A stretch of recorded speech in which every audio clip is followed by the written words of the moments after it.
පව්වැඩි කරලා දෙන්නම එකෙකුට වැරද්ද පටවලා ලෝකෙට කියනවා කියලා බය කරන එක.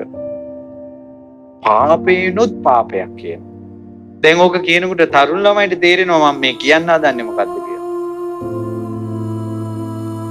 ඔන්න කෙල්ලෙක් හරි කොල්ලෙක් හරි අල්ල ගන්නවා. පව් වැඩ කරනවා. වීඩියෝ කරනවා. වීඩියෝ කළා කෙල්ලට තර්ජනය කරනවා. මේවා Facebook දානවා. එතකොට මං කියන විදිහට හිටපන්. දැන් එවපන් සල්ලි.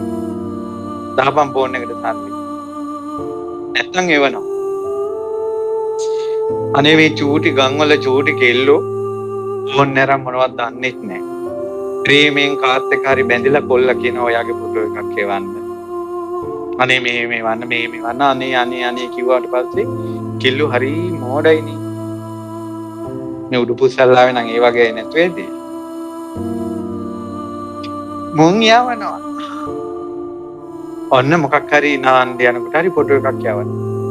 අරුන් ඒව තියාගෙන පස්සේ ෆොටෝ එවනවා මෙන්න උඹගේ ෆොටෝ. අහවල් තැනට වරෙන්. අනේ පුංචි කෙල්ලෙක් අවුරුදු 15ක වගේ. මං හිතන්නේ කෙල්ල පොලිසියට බාර දුන්නා පස්සේ කාලේ.